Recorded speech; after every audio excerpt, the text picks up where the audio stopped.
Sitten päästään vähän tsekkaamaan, minkälaista kamaa mä otan mukaan. Eli mukaan lähtee totta kai kypärä. Tää on Holoriderin Hortselt ostettu about varmaan joku 4 vuotta. Pitäisi pistää kohta vaihtoa. Kisasukat.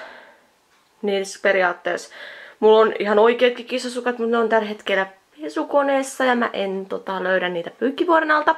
Sitten on nämä kans Hortselt ostetut saappaat. Nämä on lehmännahkaa.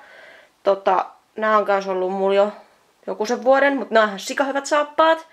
Mä yritän käyttää näitä vaan silloin, kun joko kouluillaan tai hypätään. Tai muuten tämmöisissä kisoissa, mutta maastoille en hirveästi kehtaa käyttää. Sitten tietty valkoiset housut. Nämä on napattu jostain alennusmyynnistä. Ja merkistä mä en ole ihan varma, mutta on tosi hyvät kisahousut. Vähän ehkä kulahtaneet, pitäisi kohta hommata uudet. Sitten kisatakkina mulla toimii tämmönen Hortsen, ihan peruskisatakki.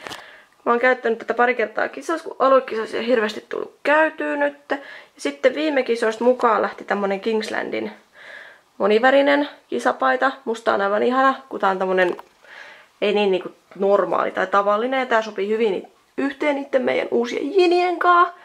Tämmöisellä kokoonpanolla meikä lähtee kisoihin, että ei mitään sen kummempaa.